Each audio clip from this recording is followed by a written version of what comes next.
People. Que pasa, sapa, say what they do. Now the first part of this video is called Tommy Lee Sparta and the Sparta incident that was popping all over social media. Now people, we've known that Tommy Lee Sparta has been arrested and let go on several occasions. And we saw that maybe about 3 weeks ago it happened once again, one more again. So people, after those pick up and let go and more than 7 interviews at the Freeport police station under the state of emergency, we see that Tommy Lee Sparta is finally seeing his day in the court pertaining to the state of emergency, him being held under the state of emergency. So therefore, he is now in front of the board. We are speaking about the tribunal that is going to hear his case. And this took place yesterday. However, it was delayed once again, one more again. And based on the information that I have, this is supposed to restart on the 10th and then the 13th and I think the 14th. So we'll talk about next week. So therefore, him have 3 dates. So people, after 7 interviews or in excess of 7 interviews, and now we see that this case is going to come for about 4 days. So we are talking about the other day and we are speaking about the 10th, the 13th and the 14th. Now when we see stuff like this, we have to ask the question, is Tommy Lee Sparta held unconstitutionally, unjustly, unlawfully? Because we see that they've been locking him up back and forth. However, it is now the time of reckoning. That means that the prosecution, they have to show their case. The investigators, the P0L and the key witness. We are talking about the eyewitness. We are speaking about the confidential informant. Now people, this is my disclaimer. This part of the video is not to try Tommy Lee Sparta to say whether he is innocent or guilty of the crimes that he is being charged of or allegedly being charged of or will be charged of. It is to state the facts as it pertains to the state of emergency, as it pertains to my prediction or my opinion on what is going to happen, what is going to take place, and what I expect. So therefore, I am not here to pronounce guilt or innocence of Tommy Lee Sparta. So therefore, let me just shut that down right there, so right on the spot.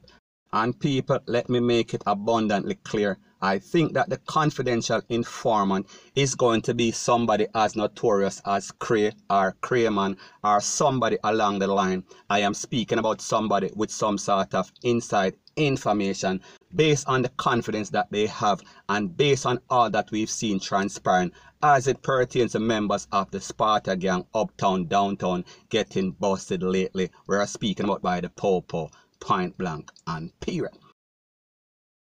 Now people, we've seen all the exaggeration, all the over sensationalization, all the hype with the P0L. So them have this one as a confidential informant and them have that one and this one, rete, lele, blah, blah, blah. However, it is time to show and prove. All of what we see in social media, all of what we see in the court of public opinion should now come down to the court. Now when you think about this case and Tommy Lee chances of basically beating this case or getting released, people, it is very low, point blank and period. And the reason why I say that this is very low is the fact that he or the law is based on 2/3 of the parliament. This law or rule was signed by the Governor General, by the Security Minister, by any and everybody. And also we say, if the top P0L that is in charge of the investigation, the lead detective, feels like they need more time for the more investigation or a proper investigation, they can also get it extended. So therefore, Tommy Lee Sparta and his lawyer, they are going up against an uphill battle, point blank and period. Now people, like I said, the prosecution is going to have the advantage because of the rule and law and all of the persons that were associated with signing this rule and regulation as it pertains to the state of emergency. However, Tommy Lee Sparta and his lawyer, they are going to have an advantage because of the fact that more than likely the key witness, the confidential informant, in this case is going to be somebody that is going to have big time credibility issue. I am speaking about they might be worse than Tommy Lee Sparta. They might be the worst person in the group. And people like me say, more than likely it is going to be Cray or somebody just as notorious as him. So therefore, they are going to have to convince the judge. They are going to have to convince the tribunal that their statement, that their testimony is true. And people understand that whenever it comes to lie, it is always inconsistent. So therefore, if their testimony is different from the statement that they give, if their testimony is inconsistent or contradictory to what they wrote or what they signed, people, it is going to be problematic. However, whenever you see any sort of witness that is being held for an extended amount of time and the judge or the panel of judge puts off that case, it shows you where their head is. It shows you the type of decision that is going to be made. So people, in my estimation, in my unprofessional judgment, I am going to say that Tommy Lee Sparta is going to be held under the state of emergency for an extended amount of time, based upon the fact that you're going to have, we're speaking about P0L, we're speaking about investigators coming and saying that they need more time to investigate. They are going to use all sorts of delayed tactics. However, at the end of the day, because of the fact that this key witness, who I think is going to be Cray, people may just assume, may just speculate. I am saying that he is going to have a big time credibility issue.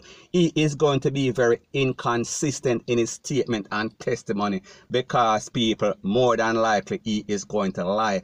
And if this key witness or confidential informant is deemed uncredible or not credible to the jury or to the judge, it is going to be problematic. We are speaking about for the prosecution, for the P0L.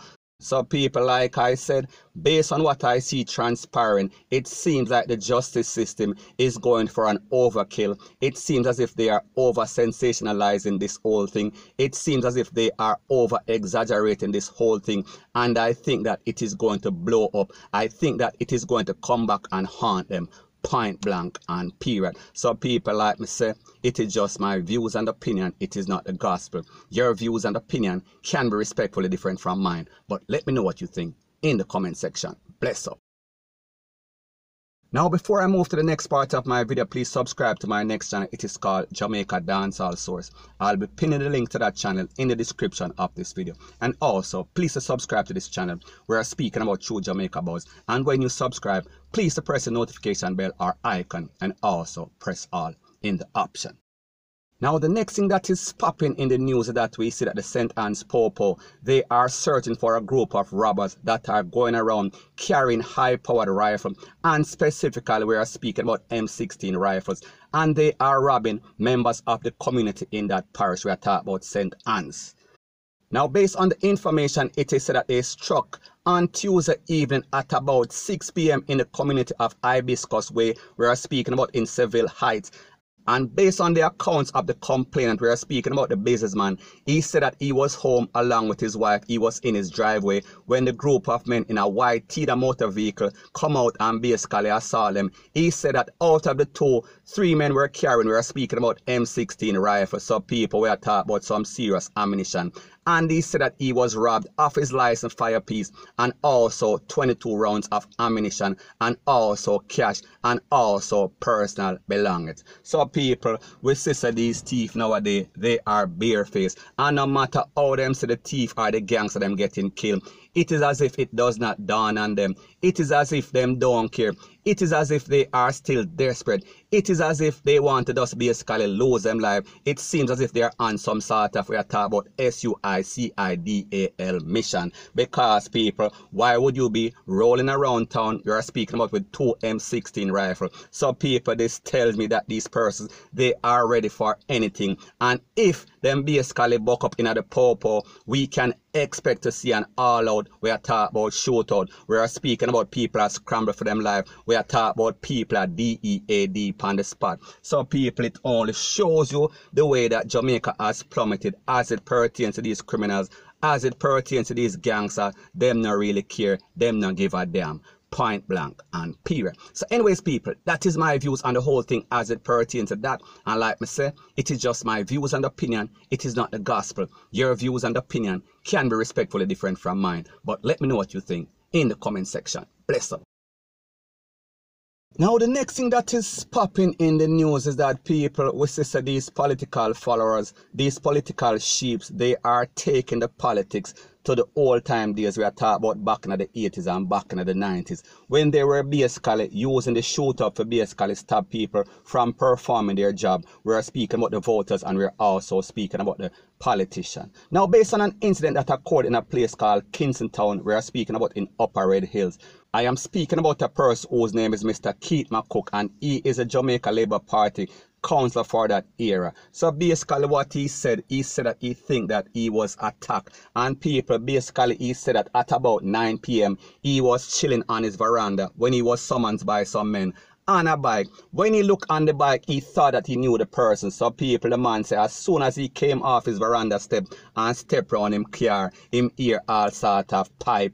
And after the smoke clear, we are talking about the wall at the back of the car, it was basically shut out. Now based on the information, the man is saying that he feels like this is politically motivated because it seems as if they are trying to get him out, because they held some sort of meeting. We are speaking about the JLP, and they were saying that they want to use somebody else. So people, we are speaking about dirty politics once again, and we are seeing a man almost lost his life. And people, the truth and the facts that this sound like they are just giving him some sort of warning, because the truth and the fact that if they actually wanted to basically take him out, they would have done it. However, they can also be some bad people that cannot shoot, like most gunmen are in Jamaica. So people like me say, me don't know exactly what happened. However, it seems as if Jamaica is plummeting once again, and they are going back to the backwards. We are speaking about politics from back in the 80s. Point blank and period. So anyways, people, that is the latest as it pertains to that. And like me say, it is just my views and opinion. It is not the gospel. Your views and opinion can be respectfully different from mine. But let me know what you think in the comment section. Bless up.